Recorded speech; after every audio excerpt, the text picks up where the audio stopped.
के माँ बाप को उनकी चिंता नहीं है। हमें क्या बस यही काम है। जब कुछ अनहोनी हो जाएगी तब उन्हें पता चल जाएगा। तू उधर ध्यान मत दे, बस पंखा चला। इधर तीनों जंगल के बाहर आ जाते हैं और मीठे आमों के पेड़ों को ढूंढने लगते हैं। उन्हें आसपास कहीं पर भी आम के पेड़ नहीं मिलते। चलो दोस्तों, हम थोड़ा और आगे चलते हैं। तीनों और आगे निकल पड़ते हैं।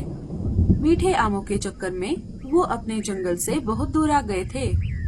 थोड़ा और आगे आने पर उन्हें नदी के पास एक बड़ा सा आम का पेड़ दिख जाता है।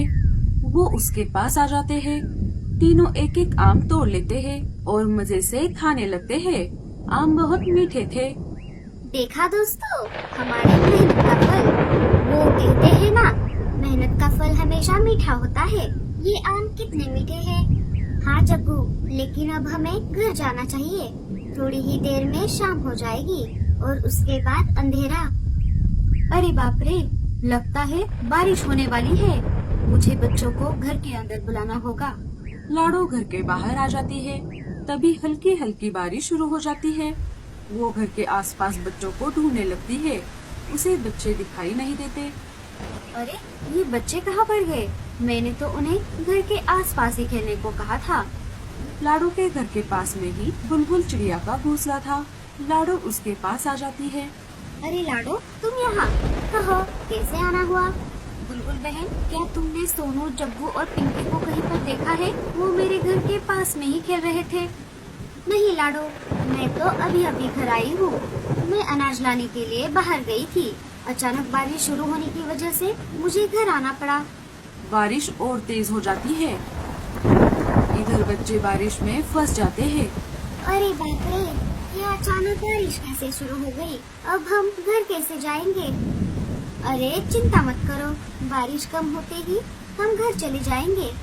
लाडो बारिश में भीगती हुई कालू और गोरी के घर आ जाती है। क्यों लाडो, तुम यहाँ पर कैसे? लाडो सारी बात गोरी और कालू को बताती है। मुझे लगा बच्चे तुम्हारे घर आ गए होंगे। जग्गू, मेरे बेटे। तीनों वहाँ से निकलकर बच्चों को ढूंढने के लिए निकल पड़ते हैं। इधर बच्चे बारिश खत्म होने का इंतजार कर रहे थे कि तभी वहाँ पर एक शिकारी चील आ जाता है। वो उनको पकड़ने ही वाला था कि तभी तीनों वहाँ से भाग निकल पड़ते हैं। तेज बारिश की वजह से वो उड़ नहीं पाते और नदी में गिर जाते हैं। नदी में गिरते ही जग्गू को एक बड़े पेड़ की डाली मिल जाती है। वो उस पर जैसे तैसे कर चढ़ जाता है। अरे जग्गू, हमारी भी मदद करो, हमें भी ऊपर ले लो। भैया, मुझे बचाओ। जग्गू उनकी मदद नहीं करता। नदी आगे जाकर दो भागों में बट रही थी। जग्गू जिस डाली पर बैठा था वो डाली उसके जंगल की तरफ चली गई और सोनू पिंकी दूसरी दिशा में बह गए। कालू, गोरी और लाडो मीनू मौसी के पास आ गए। मीनू मौसी, क्या